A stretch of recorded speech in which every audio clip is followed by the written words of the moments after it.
Bismillahirrahmanirrahim. My name is Noman Ahmed. Student I am your maths teacher. हम first year के mathematics को हमने start किया हुआ है। जैसा कि मैं पहले भी अपने लेक्चर्स में बताता हूँ कि हमने स्टूडेंट्स फर्स्ट 50% कोर्स मैथ का स्टार्ट किया है यूनिक पॉलिसी के मुताबिक। उसके अंदर फर्स्ट 6 चैप्टर हमने जो है वो पढ़ने हैं और उसमें से हमने 1 चैप्टर पढ़ लिया है और उसके बाद हम चैप्टर नंबर 3 को कंटिन्यू किया हुआ है। हमने इनकी बोर्ड वेटेज मैंने साथ साथ आप लोगों को स्टूडेंट्स बताई हुई हैं। तो 3.3 एक्सरसाइज स्टूडेंट कंटिन्यू की हुई है हमने और उसमें हमने टाइप 1 कंप्लीट की है और उसके बाद टाइप 2 कैसे सॉल्व होगी ये करने के लिए हमने कुछ प्रॉपर्टीज़ पढ़ी थी। उनको होपफुली आप लोगों ने जो है वो रिवाइज़ कर लिया होगा। मैथ की बुक सामने रखें, रजिस्टर सामने रख लें और वो प्रॉपर्टीज़ को थोड़ा थोड़ा साथ साथ रिवाइज़ करें और हम उन प्रॉपर्टी की बेस पे आज क्वेश्चंस जो हैं वो अपने नेक्स्ट अटैम्प्ट करेंगे। टाइप नंबर 2 में जो क्वेश्चंस आते हैं उनको हम आज स्टार्ट करेंगे और उनको हमने किस तरह स्टार्ट करना है इस चीज़ को आपने आज के लेक्चर में समझना है। तो स्टूडेंट 3.3 एक्सरसाइज टाइप 2। टाइप 1 क्या थी, मैं फिर एक दफ़ा रिपीट कर रहा हूँ। टाइप 1 के अंदर डिटर्मिनेंट इवेलुएट करने के फार्मूलाज हमने 6 पढ़े थे स्टूडेंट। वो 6 फार्मूलाज की मदद से जो क्वेश्चंस होने थे उनको हमने सारे क्वेश्चंस को टाइप 1 में लिख लिया था। टाइप 2 में अब कौन से क्वेश्चंस होंगे पहले आप वो नोट करेंगे। उसके बाद मैं आपको ये बताऊंगा कि टाइप 2 के क्वेश्चंस को हमने किस तरह अटैम्प्ट करना है। टाइप 2 के क्वेश्चंस को हमने फार्मूलाज प्लस वो जो हमने प्रॉपर्टीज़ 8 लास्ट लेक्चर में पढ़ी थी हमने उनको दोनों को मिला के ये वाले क्वेश्चंस करने हैं। तो टाइप 2 के अंदर क्या चीज़ आती है, फार्मूलाज टाइप 1 वाले प्लस प्रॉपर्टीज़। कहीं प्रॉपर्टी 3 यूज़ होगी, कहीं प्रॉपर्टी 4, कहीं 7, कहीं 8। तो जो भी उस क्वेश्चन की सिचुएशन के मुताबिक प्रॉपर्टी यूज़ होगी उसको हमने यूज़ करके हमने कंप्लीट करना होगा। Clear student. और ये टाइप मोस्टली लॉन्ग क्वेश्चंस की है। तो आप सबसे पहले ये नोट कर लें कि टाइप 2 में कितने क्वेश्चन आते हैं और कौन से क्वेश्चन आते हैं। अपनी बुक सब लोग ओपन कर लें, उसके page number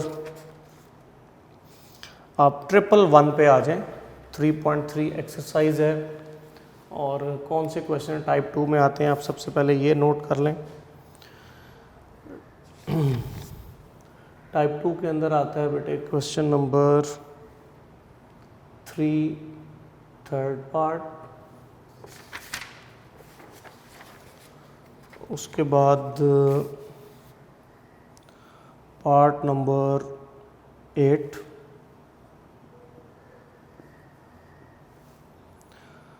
part number 9, 10 and part number 11। और ये सब very very important long questions हैं।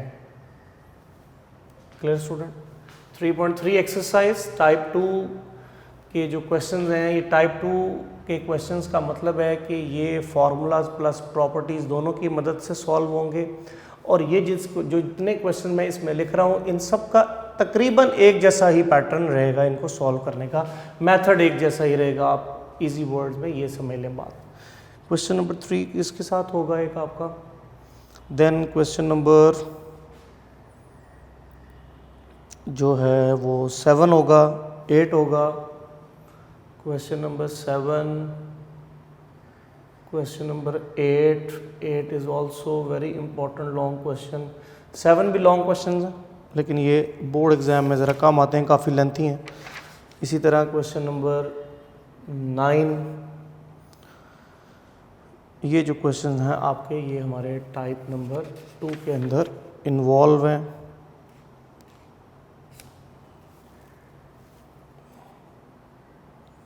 तो ये क्वेश्चंस क्या हैं हमारे जिनको हमने प्रॉपर्टीज़ प्लस फार्मूलाज की मदद से सॉल्व करना है। ये 9 क्वेश्चंस जो है वो आप इसमें प्रीवियस आर्टिकल भी है, प्रोडक्ट की प्रैक्टिस भी है, डिटर्मिनेंट की प्रैक्टिस भी है, तो ये भी इसी के अंदर इन्वॉल्व हो जाएगा। तो 3, 7, 8 और 9 ये क्वेश्चन है मोस्टली जो हमारे टाइप 2 में आते हैं।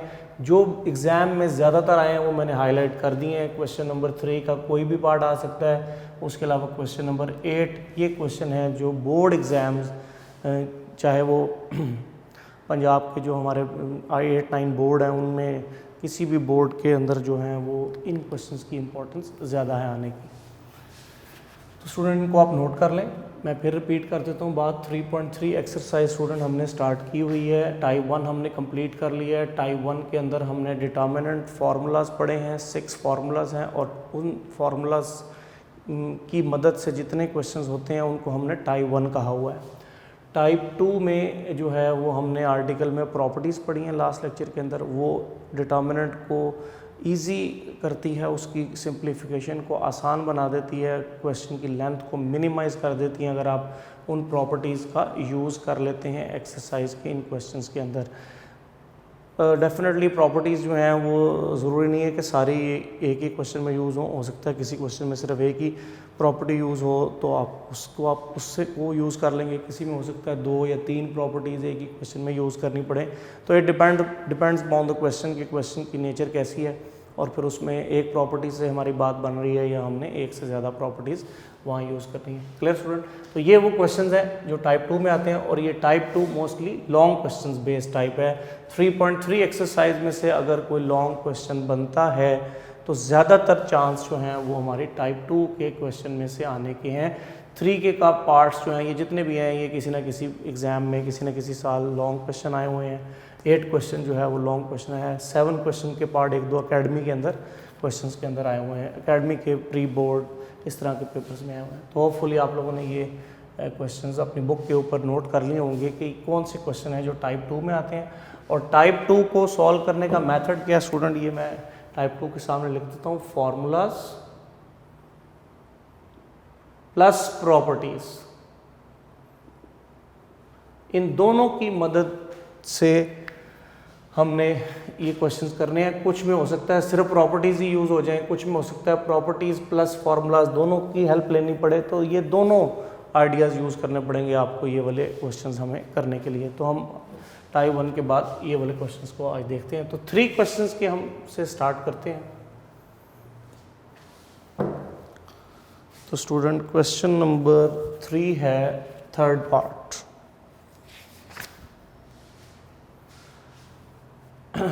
क्वेश्चन नंबर 3 पार्ट नंबर 3 है लेफ्ट हैंड साइड मैंने सिलेक्ट कर ली है a + l a + l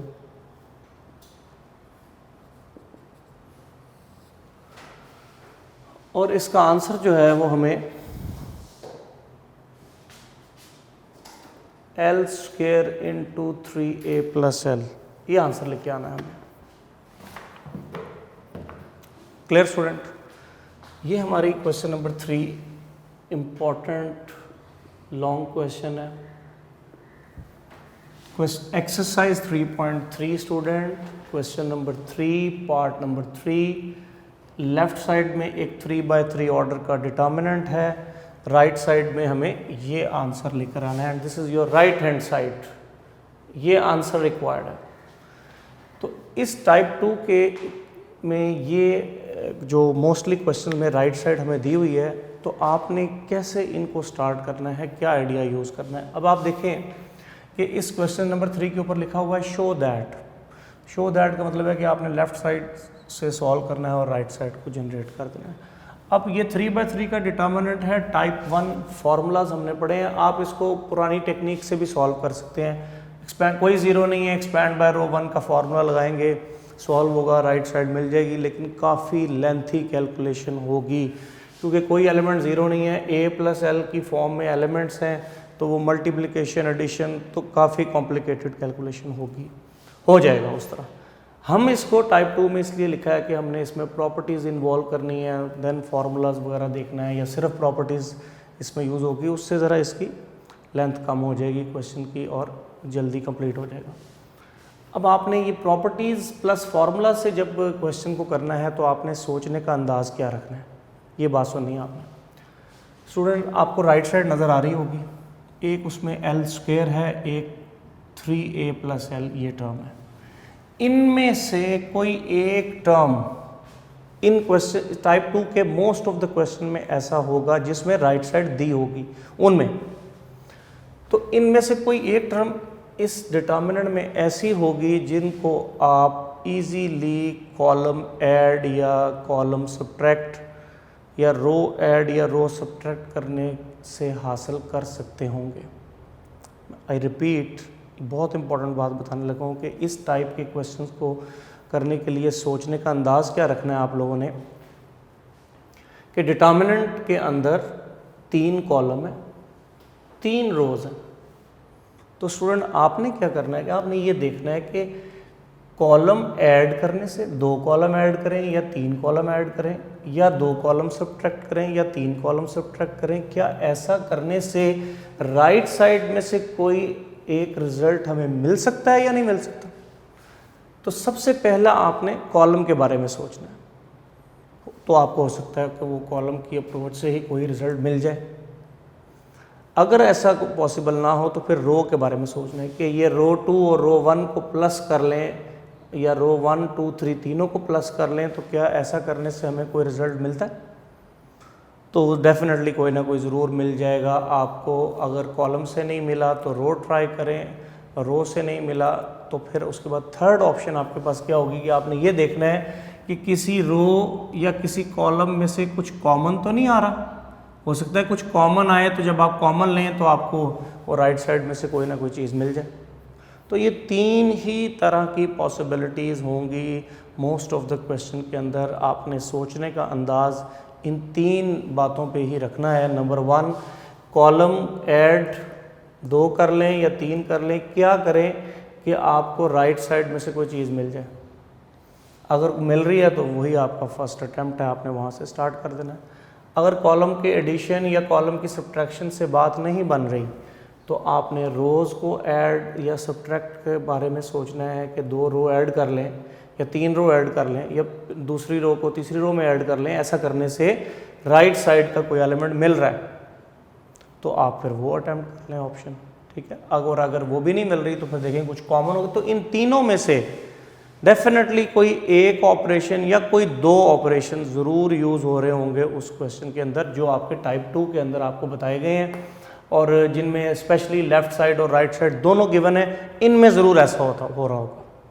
clear student? तो जैसे कि आपने अब इसमें हम कॉलम के बारे में स्टार्ट करेंगे। कॉलम के बारे में पहले सोचना है क्योंकि most of the questions column की अटैम्प्ट से हो जाते हैं। तो मसलन देखें, a plus a plus a, 3a हो गया और प्लस l, यानी 3a प्लस l। ये जो टर्म है वो ये कॉलम प्लस ये कॉलम प्लस ये, यानी तीनों कॉलम को प्लस कर लें तो 3a प्लस l बन जाता है। तो first operation is c1 plus c2 plus c3। Result जो है वो c1 कॉलम में लिखा जाएगा। ये बहुत अहम बात है कि आपने ऑपरेशन को लिखना कैसे है। रो 1 होगा तो r1 r2 r3, कॉलम होगा तो c1 c2 c3, 2 कॉलम सिर्फ होंगे तो c1 प्लस c2, अगर 2 कॉलम c1 और c3 होंगे तो c1 प्लस c3। इसी तरह हर क्वेश्चन के ऊपर ये डिपेंड करेगा कि वहाँ क्या सिचुएशन हो रही है। Clear student? अब यहाँ पे जब आप 3 ऑपरेशन लिखेंगे कि यहाँ मैं इस क्वेश्चन में मैं 3 कॉलम को प्लस करूँ तो मुझे 3a प्लस l मिल रहा है जो कि हमारी राइट साइड की रिक्वायरमेंट में है। अब उसमें इंपॉर्टेंट है कि सबसे पहले किसका नाम लिखा है। जिस भी कॉलम का नाम या रो का नाम सबसे पहले आएगा, चेंजेस उस कॉलम में की जाएंगी, बाकी 2 कॉलम एज इट इज़ अपनी जगह पे वैसे ही रहेंगे। क्लियर? तो मसलन अब ये जो तीनों कॉलम आपने प्लस करने हैं तो उनको प्लस करने से जो नया आंसर आएगा वो कॉलम 1 में लिखा जाएगा। इसलिए C1 प्राइम का मतलब है कि कॉलम 1 अब नया बन जाएगा, वो नहीं रहेगा जो पुराना कॉलम 1 था। क्लियर? तो आपने इस ऑपरेशन को इस तरह लिखना है, C1 plus C2 plus C3, column 1 plus column 2 plus column 3। तो a plus l plus a plus a, तो ये that is 3a plus l हो गया। प्लस करके रफ वर्क में प्लस करके और आंसर यहाँ डायरेक्ट लिखते हैं। ठीक है, फिर इधर आ जाए, a प्लस दिस, ये आपने प्लस कर रहे हैं, फिर इसको भी प्लस करना है साथ, तो ये भी 3a प्लस l हो जाएगा। फिर आपने इसको इसमें प्लस करना है, फिर इसको इसमें प्लस करना है, ठीक है। तो a plus A plus L, तो 3a प्लस एल हो गया, तो ये एंट्री भी 3a प्लस एल होगी। और देखें कॉलम 1 प्राइम यानी कॉलम 1 में नया बन जाएगा।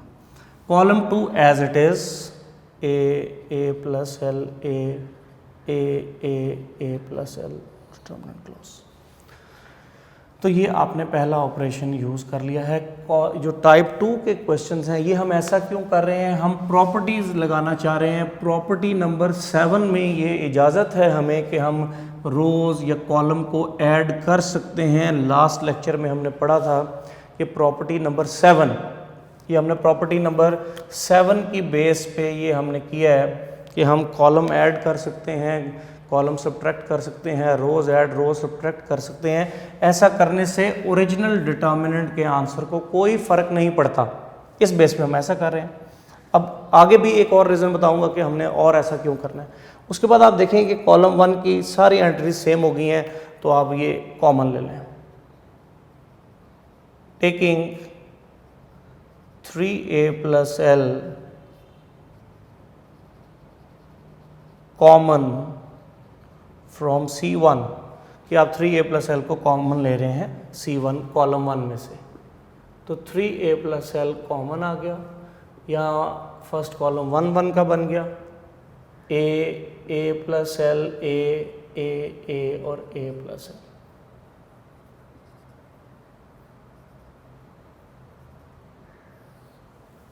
Clear student? यहाँ तक मुझे उम्मीद है कि आपको बात समझ आ गई होगी। 3a प्लस एल जो हमारी राइट साइड की रिक्वायरमेंट थी उसको हमने कॉमन निकाल लिया है, और पीछे फर्स्ट कॉलम अब उसकी एंट्रीज 1 1 की आ गई हैं। Clear student? मैं यहाँ से फिर रिपीट कर रहा हूँ, आप लोग फिर एक दफ़ा देख लें कि क्वेश्चन नंबर 3 पार्ट 3 हमने स्टार्ट किया है। हमने इन क्वेश्चंस को टाइप 2 कहा है। टाइप 2 का मतलब है कि आप प्रॉपर्टीज़ का इस्तेमाल करेंगे इसमें और प्लस फार्मूलाज का। कुछ क्वेश्चन में सिर्फ प्रॉपर्टी से ही हमारी रिक्वायरमेंट पूरी हो जाएगी, फार्मूला लगाने की ज़रूरत नहीं पड़ेगी। कुछ में प्रॉपर्टीज़ भी लगानी पड़ेंगी और फार्मूलाज भी लगाना पड़ेंगे। It depend upon the question की नेचर क्या है। तो थर्ड पार्ट है, ये बोर्ड एग्जाम में अक्सर लॉन्ग क्वेश्चंस भी आया है। Third part left hand side a plus L, ये आपके एंट्रीज हैं 3/3 इसका डिटर्मिनेंट है, और ये राइट साइड जो है वो हमें जनरेट करनी है। तो हमने आइडिया क्या बताया आपको कि आपने इस टाइप 2 के क्वेश्चन करते वक्त क्या आइडिया ज़हन में रखना है कि सबसे पहले कॉलम की एडिशन या सब्ट्रैक्शन के बारे में सोचना है कि 2 कॉलम ऐड करें या 3 कॉलम ऐड करें या 2 सब्ट्रैक्ट करें, किसी में ऐड होंगे किसी में सब्ट्रैक्ट होंगे। करने से राइट साइड वाला जो आंसर है उनमें से तो नहीं कोई चीज़ आ रही है हमारे पास। अगर ऐसा हो रहा होगा तो आपने फर्स्ट अटैम्प्ट में ही ये अप्लाई कर लेना है। Clear student? और फिर अगर कोई कॉलम हमें नहीं मिल रहा, ऐसा यानी कॉलम ऐड करने से हमारे को राइट साइड का आंसर नहीं मिल रहा, तो हमने फिर फ़ौरन रोज़ के बारे में सोचना है, कहीं रो ऐड या सब्ट्रैक्ट करने से तो नहीं ये ऑप्शन बन रही। तो अगर ऐसा नहीं होगा तो फिर देखना है कि कुछ कॉमन तो नहीं किसी रो या कॉलम में से आ रहा। Clear student? तो इन तीनों में से ही कोई एक या कोई 2 बात किसी ने हर क्वेश्चन पे यूज़ होती होगी। तो जैसा इस क्वेश्चन में तीनों कॉलम को अगर हम ऐड करें तो 3a प्लस एल बन जाता था, तो हमने C1 plus C2 plus C3 तीनों को ऐड किया, और जिस नाम का नाम आप सबसे पहले लिखेंगे आंसर उसमें लिखा जाएगा। और हम नॉर्मली जो है वो फर्स्ट कॉलम के साथ ही ऐसा करेंगे कि हम फर्स्ट कॉलम को ही चेंज करेंगे। दूसरों को भी किया जा सकता है, लेकिन हमने अपनी आसानी के लिए फर्स्ट कॉलम के अंदर ही ये चेंजेस कर लेनी है। तो ये ऑपरेशन करने के बाद आपने प्रीवियस जहाँ ऑपरेशन लिखा होगा उससे जो प्रीवियस मैट्रिक्स होगा उस पर वो ऑपरेशन अप्लाई करें, और उसके नेक्स्ट आप वो नई एंट्रीज के साथ जो डिटर्मिनेंट होगा वो लिख देना आप। उसके बाद फर्स्ट कॉलम की हर एंट्री सेम हो गई है तो उसको कॉमन निकाल लिया, ये चीज़ आ गई। कॉमन निकालने के बाद ये 1 1 बन गया। तो प्रॉपर्टीज़ इस्तेमाल हमने यहाँ 7 की है कि हम उसमें इजाज़त है कि कॉलम ऐड या सब्ट्रैक्ट कर सकते हैं। ऐसा करने से आंसर को कोई फ़र्क नहीं पड़ता। तो हम ऐसा कर रहे हैं कि हम रूटीन फार्मूला लगाएं तो बड़ा कॉम्प्लिकेटेड क्वेश्चन है, हम इसको शॉर्ट करना चाहते हैं with the help of property. तो प्रॉपर्टी कहती है कि आप इस तरह का काम करें कि कॉलम ऐड करें, सब्ट्रैक्ट करें, वो जो कॉमन निकलता है कॉमन निकालें, 1 1 जनरेट करने की कोशिश करनी है आपने। सबसे पहला स्टेप ये। तो 1 1 हमने पहले एक कॉलम के अंदर जनरेट कर लिया है 3a प्लस एल को कॉमन लेके। अब जब 1 1 जनरेट हो जाएंगे ना, तो 1 1 जनरेट होने के बाद आपने वहाँ पे 0 जनरेट करने हैं। ये मैं आपको लास्ट लेक्चर में भी मैंने बताया था कि ये क्यों प्रॉपर्टीज़ हम कॉलम को ऐड करेंगे, सब्ट्रैक्ट करेंगे, ऐसा क्यों करेंगे? ज़ीरो की तादाद उस डिटर्मिनेंट के अंदर इंक्रीज करने के लिए हम ऐसा करेंगे। यानी कोई ज़ीरो नहीं है तो हमने क्या किया कि हम उसमें इस तरह की सिचुएशन क्रिएट कर लेंगे कि 1 1 जनरेट हो जाए इस टेक्निक से। फिर या और भी सब्ट्रैक्ट करने से भी आप ज़ीरो लेके आ सकते हैं। तो जो मैं वो मेथड से आपको करवा रहा हूँ जिससे हम एक ही तरीके से ज़्यादा क्वेश्चन सॉल्व होते हैं।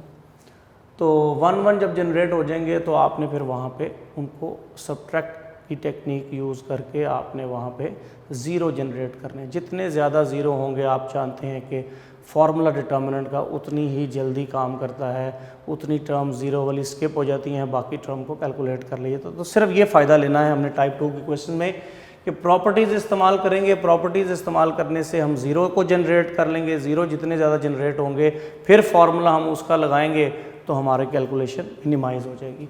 तो अब ये करने के बाद अब आपने एक एलिमेंट जो 1 है उसको बचाना है, उसको ज़ीरो नहीं होने देना। उसके अलावा उसके नीचे जितने भी 1 आ रहे हैं उन सबको उससे सब्ट्रैक्ट करके ज़ीरो कर लेना। 1 - 1 एज यू ऑल नो कि वो ज़ीरो होता है। तो एक एलिमेंट इसलिए बचाना है, ये आप क्वेश्चन आ सकता है कि एक एलिमेंट क्यों बचाना है। एक एलिमेंट स्टूडेंट इसलिए बचाना है क्योंकि हमने प्रॉपर्टी पढ़ी है कि अगर सारे एलिमेंट ज़ीरो हो जाएं तो डिटर्मिनेंट ज़ीरो है। लेकिन हमारा तो राइट साइड का आंसर ये है, ये आंसर लाना है, इसलिए डिटर्मिनेंट ज़ीरो, सारे एलिमेंट ज़ीरो नहीं करेंगे। तो हमने इसको ज़ीरो करना है। अब जिसको मैंने टिक मार्क किया, इस 1 को ज़ीरो करना है और इसी की हेल्प से जिस एलिमेंट को बचाना है उसकी पूरी रो को सेव कर लेंगे, उसको चेंज नहीं होने देंगे और दूसरों को उनमें से ला के सब्ट्रैक्ट करें। तो ये 1 रो 2 में आता है, रो 2 माइनस रो 1। तो रो 2 माइनस रो 1 करने से इस जगह पे ज़ीरो आ जाएगा और ये लिख लें कि इन दोनों के सब्ट्रैक्शन का रिजल्ट रो 2 में लिखा जाएगा, रो 2 प्राइम नहीं बन जाएगी। तो ये ऑपरेशन पहले यूज़ करें, 3a + l, पहली रो एज इट इज़, दूसरी रो आपने इस ऑपरेशन के मुताबिक लिखनी है। 1 - 1 0, a + l - a, तो वो a कैंसिल हो जाएगा। रफ वर्क में कर लें, a + l - a, ये a कैंसिल हो जाएगा, आपके पास l बच जाएगा। a - a यानी इनको माइनस कर रहा हूँ मैं ऐसे। 1 - 1 0, a + l - a, l रह जाएगा, a - a 0। तो देखें कि आपने ये 1 को ज़ीरो करने से इस डिटर्मिनेंट के अंदर 2 ज़ीरो जनरेट हो गए। ठीक है, इसी तरह अब आपने इस 1 को भी ज़ीरो करना है। अब ये 1 आ रहा है रो 3 में, तो operation name is row 3 minus row 1, और आपने इसको भी वो रो 1 में से ही माइनस करना। अब यूँ माइनस हो रहा है, 1 - 1 0, a - a दैट इज़ 0, और a + l - a, ये इससे जाके माइनस होगा, so that is again l, तो आपके पास l रह जाएगा। स्टूडेंट ये आपके पास अब नई सिचुएशन आ गई है। ये दो ऑपरेशन आपने, और R3 पहले लिखा है तो इस रो 3 जो है वही चेंज होगी, रो 1 सिर्फ हेल्प कर रही है उनको सब्ट्रैक्ट करने के लिए। Clear student? 3a + l common आ गया था। उसके बाद जो डिटर्मिनेंट बना, इस डिटर्मिनेंट में कोई एंट्री ज़ीरो नहीं थी। ये दो ऑपरेशन यूज़ करके हमने उस डिटर्मिनेंट में देखिए कितने ज़्यादा ज़ीरो जनरेट कर लिए। क्लियर? उसके बाद हमने अब देखना है कि जिधर ज़्यादा ज़ीरो होते हैं हम उसका फॉर्मूला लगाते हैं। हमने पढ़ा है टाइप 1 के अंदर, प्रीवियस नॉलेज को आगे इन्वॉल्व करेंगे। लेकिन उसके अलावा हमने फ़ौरन यहाँ देखा कि ये तो डायगोनल एलिमेंट के नीचे सारे ज़ीरो आ गए। इसमें बाई चांस ऐसा हो गया कि डायगोनल एलिमेंट के नीचे ज़ीरो आ गए, और हमने ये लास्ट लेक्चर में पढ़ा था कि इसको ट्रायंगुलर फॉर्म ऑफ मैट्रिक्स कहते हैं। तो ये ट्रायंगुलर फॉर्म बन गई है, और ट्रायंगुलर फॉर्म अगर बन जाए तो इसका डिटर्मिनेंट हम कैसे फाइंड करते हैं? प्रॉपर्टी 8 में इस बात की परमिशन है कि if the determinant is in the form of triangular, so then the determinant is the product of main diagonal entries. तो उसका डिटर्मिनेंट जो है वो क्या होता है? मेन डायगोनल एंट्रीज को मल्टीप्लाई कर दें, वही उसका आंसर होगा। तो इसका मतलब है कि इस क्वेश्चन में प्रॉपर्टी से ही सिर्फ हमारा क्वेश्चन कंप्लीट हो गया, फॉर्मूला लगाने की ज़रूरत पेश नहीं आई। हमने कैलकुलेशन तो फॉर्मूला लगाने के लिए की थी कि ज़ीरो जनरेट कर लें, लेकिन वो ज़ीरो जनरेट करते करते बाई चांस इसके अंदर ट्रायंगुलर फॉर्म बन गई, और ट्रायंगुलर फॉर्म जब बन जाए तो फिर डिटर्मिनेंट मेन डायगोनल एंट्रीज को मल्टीप्लाई करने से आ जाता है। तो 3a प्लस एल तो हमारा कॉमन था और 1 मल्टीप्लाई बाय एल ये हमारी प्रॉपर्टी नंबर 8 यूज़ हो गई बिकॉज ऑफ ट्रायंगुलर फॉर्म। तो 3a plus L into L square और L square into 3a plus L and this is your student right hand side. तो इस तरह आपका ये एक लॉन्ग क्वेश्चन कंप्लीट हो गया। बोर्ड एग्ज़ाम में ये अक्सर लॉन्ग क्वेश्चन आया है। और देखें कि इस टेक्निक से करने से, यानी प्रॉपर्टीज़ प्लस फार्मूला की टेक्निक से करने से ये क्वेश्चन था 1, 2, तीसरे स्टेप के अंदर आपको आंसर मिल गया है। यानी आपको 3 स्टेप करने पड़े हैं। आपने कितनी मिनिमाइज कैलकुलेशन कर ली है। और आप इसको अगर आप पुरानी टाइप से भी अगर आप करें तो वो इससे ज़रूर लेंथी होगा और कॉम्प्लिकेटेड होगा और उसकी कैलकुलेशन काफ़ी जो है वो हार्ड वर्क रिक्वायर्ड होगा उनको करने के लिए। तो इसलिए आपको ये प्रॉपर्टीज़ प्लस फार्मूला से इनको करना है। इसमें सिर्फ ये एडिशन सब्ट्रैक्शन वगैरह कॉलम और रो में करनी पड़ती है, उसको आप रफ वर्क में करके उधर आंसर लिख दें। मिनिमाइज कैलकुलेशन इसकी ज़रूरत होती है। तो ये 2 ऑपरेशन हमने यहाँ यूज़ किए हैं मोस्टली। एक ये ऑपरेशन यूज़ किया और एक ये ऑपरेशन यूज़ किया। उसके बाद प्रॉपर्टी 7 और 8 दोनों की हेल्प से हमने अपनी राइट साइड जो है वो जनरेट कर लिया। क्लियर? होपफुली आप लोगों ने ये समझ ली होगी बात। तो इसको आप लोग नोट करें, इसको देख लें एक दफ़ा। मैं फिर एक दफ़ा रिपीट कर दूंगा इसको क्वेश्चन को, क्योंकि इस तरीके से जो क्वेश्चन मैंने आपको ये वाला जो करवा दिया है टाइप 2 में, मैंने आपको स्टूडेंट जितने क्वेश्चन लिखवा दिए हैं उनमें हमने आप समझ लें कि 85% यही मेथड यूज़ करना है इस टाइप 2 के क्वेश्चंस को करने के लिए। क्लियर? मैं फिर रिपीट कर रहा हूँ। Type 2 properties plus formulas. Properties 8 हमने लास्ट लेक्चर में पढ़ी हैं। वो प्रॉपर्टीज़ डिटर्मिनेंट को कैलकुलेट करने में, इवेलुएट करने में हमें हेल्प करती हैं कि आप इस तरह भी इसको थोड़ा शॉर्ट कर सकते हैं, इस टेक्निक से भी शॉर्ट कर सकते हैं, इस टेक्निक से भी इसकी कैलकुलेशन को शॉर्ट कर सकते हैं ताकि डिटर्मिनेंट जल्दी कंप्लीट हो जाए। 3x3 ऑर्डर और हायर ऑर्डर में ये टेक्निक हम यूज़ करते हैं। 2x2 का तो एक सिंपल वे है, वो आप सब जानते हैं। सो लेफ्ट साइड थी और राइट साइड हमने ये जनरेट स्टूडेंट करनी थी। तो मैंने आपको आइडिया क्या बताया कि आपने आइडिया क्या ज़हन में रखना है कि जो राइट साइड पे आंसर आ रहे हैं वो लेफ़्ट साइड के डिटर्मिनेंट के अंदर कोई कॉलम या कोई रो ऐड करके या सब्ट्रैक्ट करके या कुछ कॉमन लेके ज़रूर बनते होंगे। वो आपने क्वेश्चन में डिसाइड देखना है। कुछ प्रैक्टिस से आपको ये चीज़ें याद रहेंगी कि इस क्वेश्चन में क्या करने से जो है वो राइट साइड वाला आंसर जनरेट हो रहा है, किसी में सब्ट्रैक्ट करने से हो रहा होगा। इसमें जैसे देखें 3 कॉलम ऐड होके हमारा राइट साइड जनरेट होगी, किसी में हो सकता है 2 कॉलम ऐड करके हो, किसी में हो सकता है कॉलम नहीं रो ऐड करके हो, तो ये किसी में हो सकता है सिर्फ कॉमन लेने से हो। तो ये आइडिया इन तीनों में यूज़ होगा। तो 3 कॉलम ऐड करने थे तो राइट साइड बन गई। तो 3 कॉलम ऐड किए हमने, तो कॉलम 1 जिसका नाम पहले लिखा जाएगा, चेंजेस उसमें की जाएंगी।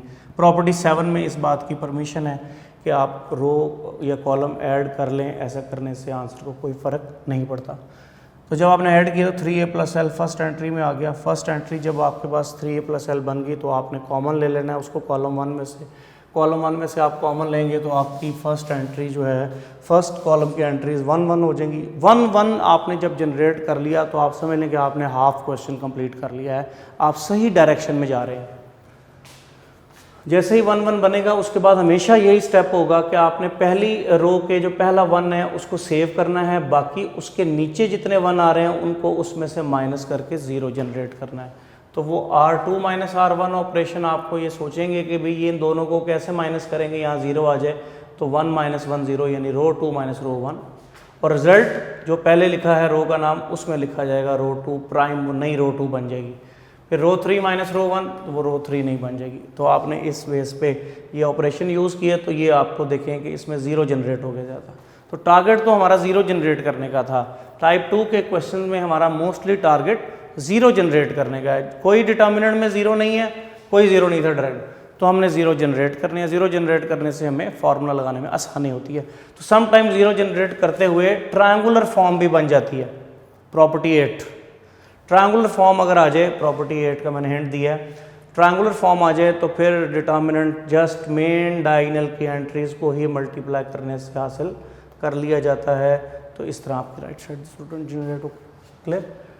अच्छा, अब इसमें मैं आपको एक होमवर्क दे रहा हूँ। ये ज़रा नोट कर लें।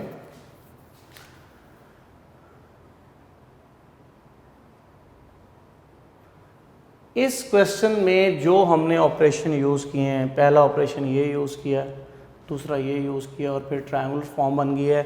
सिमिलरली बिल्कुल सेम यही step question number 3 part number 9 में भी यूज़ होंगे।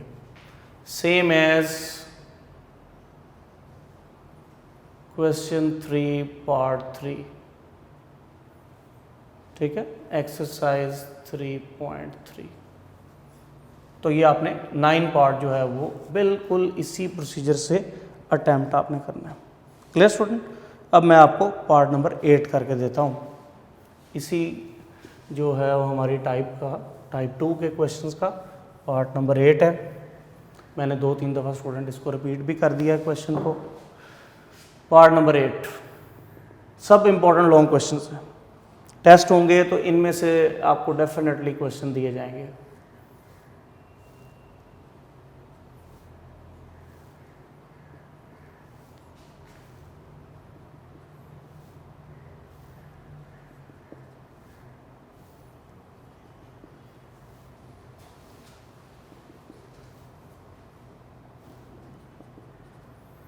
ये स्टूडेंट हमारी लेफ़्ट साइड है और राइट साइड में हमें बुक आप सामने रखें तो a³ + b³ c³ - 3 abc ये आंसर जनरेट करना है। ये बेसिकली एक फार्मूला है, आपने अलजबरा में लोअर क्लासेस में पढ़ा होगा, वो इसकी सिंप्लीफिकेशन में इजीली बन जाता है। अब यहाँ स्टूडेंट आप देखें कि अब इसमें वो एक बात आ रही है कि राइट साइड में आपको वो चीज़ नज़र नहीं आ रही जो यहाँ से बन जाए, लेकिन ये फार्मूला a + b + c, यहाँ से हिंट आप ले लें कि 3 वैल्यू ऐड हो रही हैं a + b + c।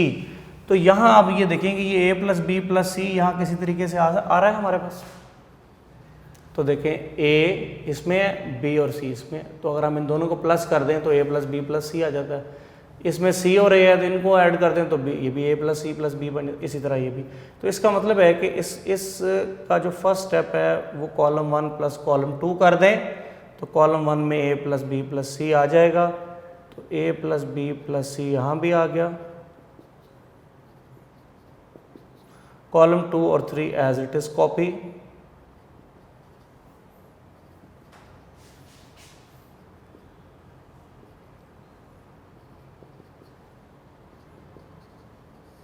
फिर उसी तरह ये तीनों में आ गया तो common, taking a + b + c common from C1, तो आपने ये कॉमन ले लेना है। तो उसी तरह के ही सारे स्टेप्स रहेंगे जो मैंने आपको इस क्वेश्चन नंबर 3 थर्ड पार्ट में करके दिए हैं, तो तकरीबन उसी तरह की चीज़ें रहेंगी,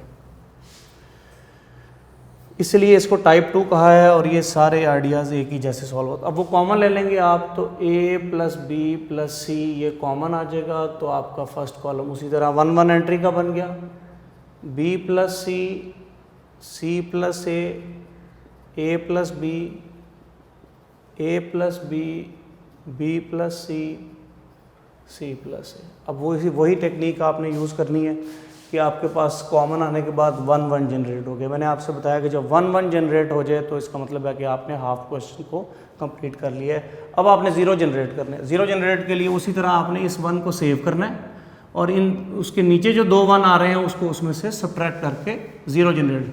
सो R2 - R1 तो R2 नहीं बन जाएगी, एंड R3 - R1 तो R3 जो है वो नई रो बन जाएगी। तो 1 बाय 1 पहले आप ये ऑपरेशन यूज़ कर लें, a + b + c first row as it is, ये 0 हो गया। रफ वर्क में कर लें c + a - b - c, sign change हो जाएगा, ये दोनों कैंसिल हो जाएंगे, you have a - b, a - b आ जाएगा। फिर इन दोनों को मैंने सब्ट्रैक्ट किया स्टूडेंट, ये रफ वर्क में किया तो आपके पास a - b आ गया। अब आप इन दोनों को सब्ट्रैक्ट करेंगे तो b + c पहले माइनस, वो माइनस साइन चेंज हो जाएगा, ये कैंसिल हो जाएगा, यू हैव c - a। तो इस तरह आपने ये रो 2 - रो 1 ये ऑपरेशन यूज़ करके नई रो 2 बना ली। फिर रो 3 माइनस रो 1 करें, 1 minus 1 0, a plus B minus, so a plus B minus C, ये कैंसिल हो जाएगा, a माइनस सी आ जाएगा। फिर इसी तरह इसको माइनस करें इसमें से लाके, तो c प्लस ए माइनस बी, ये कैंसिल होके c माइनस बी आ जाएगा आपके पास। तो ये रफ वर्क में आप साइड पे अपने आंसर शीट पे कैलकुलेशन करें और कैलकुलेशन करके वहाँ पे उसका आंसर लिख दें। क्लियर? जिस रो का नाम पहले है उसका एलिमेंट पहले, फिर माइनस साइन, फिर दूसरी रो जो जिसका नाम होगा उसका एलिमेंट बाद में। साइन अगर बाहर नेगेटिव होगा तो अंदर वाले साइन को चेंज करेंगे, इस बात का ख्याल रखना है। तो देखें इस तरह स्टूडेंट हमने ज़ीरो जनरेट कर लिए। अब इस तरह क्या हुआ है कि ज़ीरो जो है वो जनरेट हमारे पास हुए हैं 2 ही सिर्फ, और इधर डायगोनल के नीचे सारे ज़ीरो नहीं हुए, इसलिए ये ट्रायंगुलर फॉर्म नहीं बनी। जब ट्रायंगुलर फॉर्म नहीं बनेगी तो फिर सेकंड वे आउट आपके पास क्या होगा कि आप फार्मूला लगा लें। इसको हम और ट्रायंगुलर फॉर्म की तरफ भी जा सकते हैं कि हम इस पे इस जगह पे ज़ीरो करने जनरेट करें, उसके लिए हमें फिर इनको इसमें से माइनस करना पड़ेगा। तो आप उससे बेहतर है कि आप इस पर फार्मूलाज आ जाए। कहीं क्वेश्चन प्रॉपर्टी से हो जाएगा, सारी प्रॉपर्टी से ही, कहीं फार्मूलाज में भी आना पड़ेगा। तो उसके लिए भी स्टूडेंट आपने क्या करना है कि एक्सपैंड बाय, जहाँ ज़्यादा ज़ीरो हैं एक्सपैंड बाय कॉलम 1। तो इस क्वेश्चन में हमें कॉलम 1 में ज़्यादा ज़ीरो मिले हैं तो हम एक्सपैंड बाय कॉलम 1 का फार्मूला यूज़ करेंगे। तो a प्लस बी प्लस सी तो कॉमन है। आगे आपको अब कॉलम 1 का फार्मूला याद होना चाहिए स्टूडेंट। टाइप 1 के अंदर हमने वो जो 6 फार्मूलाज किए हुए हैं उनको आप रिकॉल कर लें, उसमें से कॉलम 1 का क्या बनता है। उसके लिए आपको कॉलम 1 के एलिमेंट की पोजीशन याद हो। ये 1 1 पोजीशन होती है, ये दूसरी रो पहला कॉलम तो 2 1 पोजीशन है, ये तीसरी रो पहला कॉलम ये 3 1 पोजीशन है। Clear student? तो ये आपका एलिमेंट बन गया जी a11 m11 minus a21 m21 plus a31 m31। ये आपका एक कॉलम 1 का डिटर्मिनेंट का फॉर्मूला है। अब इसमें a11 की जगह 1 है, m11 कैसे फाइंड होता है? पहली रो पहला कॉलम छोड़ देंगे तो a minus B C minus A minus C minus B, और a21 भी ज़ीरो है तो इसलिए बाकी कैलकुलेट करने की भी ज़रूरत नहीं। a31 भी ज़ीरो है तो वो भी एलिमेंट ज़ीरो हो गया। तो ये आपने डिटर्मिनेंट में 2 ज़ीरो की वजह से ये 2 टर्म डिटर्मिनेंट की ज़ीरो हो गई और सिर्फ पहली टर्म रह गई। अब आप देख लें स्टूडेंट कि ये 2 बाई 2 का डिटर्मिनेंट है, इसको आप इजीली इवेलुएट कर सकते हैं बाय क्रॉस मल्टीप्लिकेशन। इसको इससे मल्टीप्लाई करना है, a minus B into C minus B, फिर माइनस साइन आता है, फिर इसको इससे मल्टीप्लाई करते हैं a minus C into C minus A bracket close. तो ये आपने इस डिटर्मिनेंट को प्रोडक्ट किया स्टूडेंट। क्लियर? मैं यहाँ आ जाता हूँ, ये तो क्वेश्चन ही है, बुक पे लिखा हुआ है, पार्ट नंबर 8 है। Student a plus B plus C बाहर कॉमन है, इनको आप मल्टीप्लाई कर लें। ये से मल्टीप्लाई होगा तो A C minus A B minus B C plus B square, minus minus plus होकर मल्टीप्लाई हो जाएगा। फिर आगे negative sign, A C minus A square minus C square plus C A. Clear student? ये negative sign है इसलिए मैंने यहाँ ब्रैकेट लगा लिया। So A plus B plus C, A C minus A B minus B C plus B square minus A C plus A square plus C square minus C A bracket close.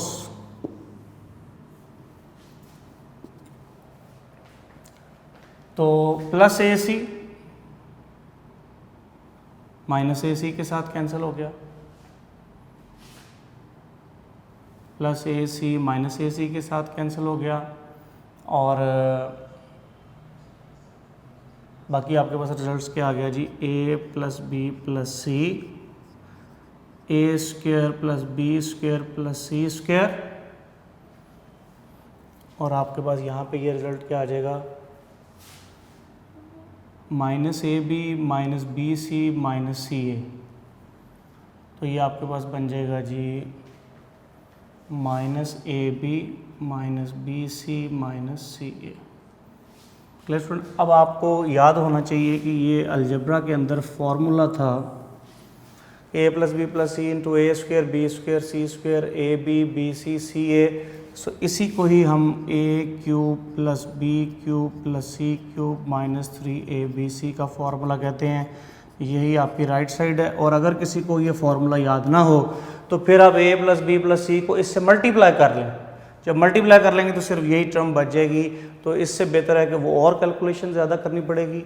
इससे बेहतर ये है कि आपने इनको as it is लिख देना है, क्योंकि ये फार्मूला ही a³ plus b³ plus c³ minus 3abc का होता है। तो इस तरह आपकी राइट साइड जनरेट हो जाएगी। तो ये पार्ट 8 है। लॉन्ग क्वेश्चंस में आते हैं ये वाले जो मैंने आपको स्टूडेंट क्वेश्चन बताए हैं।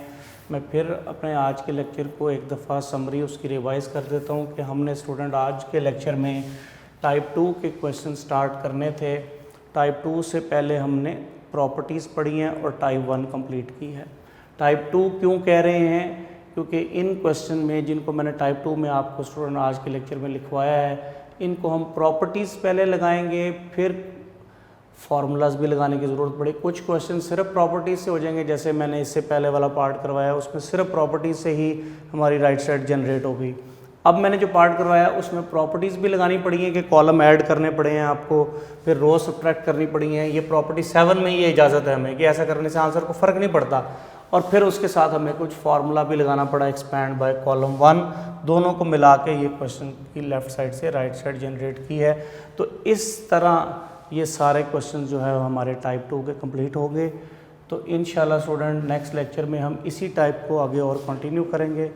तो हम बड़ी दुआओं के साथ के, और मैं ये उम्मीद भी करता हूँ कि आप लोगों को बड़ी अच्छी ज़िंदगी गुजार रहे होंगे। इस क्रूशियल वक्त के अंदर आप अपना भी और अपने छोटे बहन भाइयों का भी और वालिदैन का भी ख्याल रख रहे होंगे, उनकी बात मान रहे होंगे और अपना जो है वो पढ़ाई पे फोकस करें। ऑनलाइन क्लासेस को जो है वो सीरियस लें और इनको स्टडी करें। इनमें जो बातें बताई जा रही हैं उनको साथ साथ ही अगर आप मेंटेन करेंगे तो आप ज़रूर सक्सेसफुल होंगे। अल्लाह से दुआ करें कि इस वक्त से हम जल्दी निकलें और हम जो है वो एक प्रॉपर वे में अपनी ज़िंदगी को आगे शुरू कर सकें। इंशाल्लाह अपना बहुत ख्याल रखिएगा। अल्लाह हाफ़िज़।